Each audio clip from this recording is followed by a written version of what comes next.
Getting a visa to the United States is about to get a whole lot harder.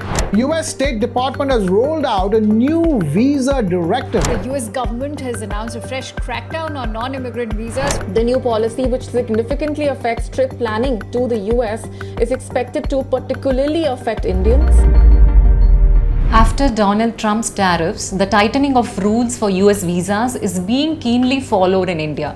If the criteria for H1B are tightened, will it be curtains on the American dream for thousands of engineers in India? Take a look at these numbers. Indians received over 1,50,000 of the total 2 lakh plus visas issued in 2024. That's an impressive 68.5%. These highly sought after visas are sponsored by US employers.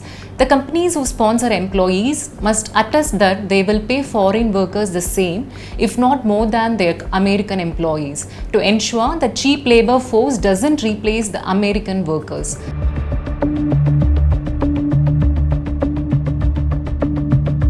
The Indian IT sector gets about 2/3 of these visas.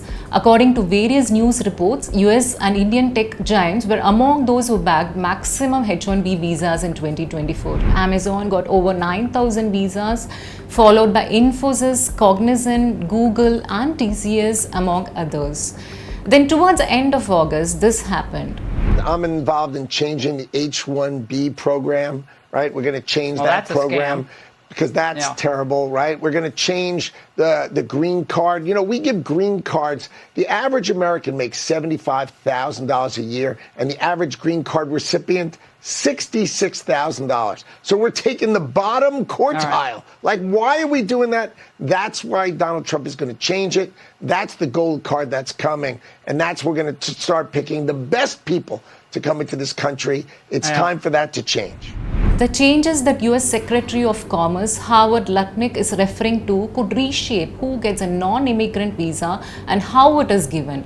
It is likely that with the proposed changes, visas would go to higher paying roles. The current sentiment is that this could impact thousands of Indians for whom the H1B is often a gateway to highly specialized jobs and a green card.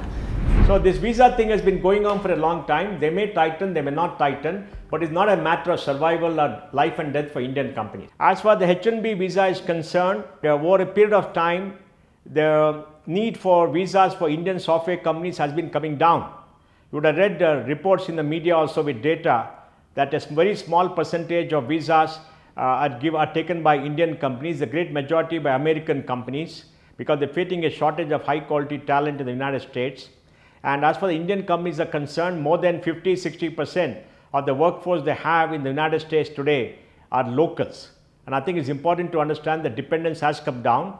So they're not overly dependent on H1B, they're mitigated, they've got nearshoring facilities all around other countries in Eastern Europe and Mexico and other places. So I think they're well settled down, they're not at great risk.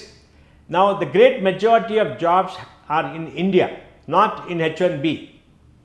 H1B, the total visas taken by Indian companies are maybe 15,000-20,000 a year. The Indian IT industry, GCC, has hired 4 lakh to 5 lakh people a year.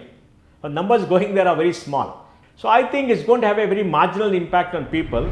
The new visa rules will also impact B1, B2 visas and student visas. Some of these rules, like the $250 visa integrity fee, might make it more expensive to obtain a visa. Getting a visa could take longer, as all non-immigrant visa applications must be made in the country of residence. A lot of visa applicants would apply in a third country where the waiting time was shorter in order to get their visa faster. This won't be allowed anymore. Children under 14 and senior citizens above 79 will be required to appear for in-person interviews. F, M and J student visas will also face more scrutiny.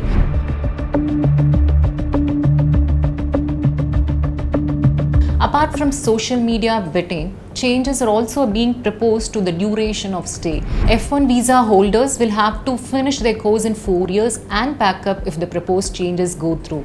There's a lot of misuse about the student visa happening in America, it's happening in Canada, it's happening in the UK, happening in Australia, because maybe about 1.2 million, 1.3 million Indians are going out on student visas to get education. 232,000 Indians are studying in the US as per the latest count. A very large number of them are studying in second-rate, third-rate institutions, not in the top 20%.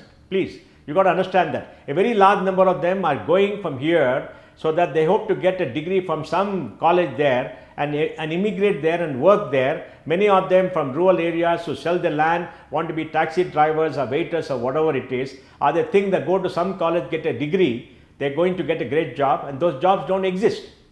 And they're all wasting their money, borrowing money here.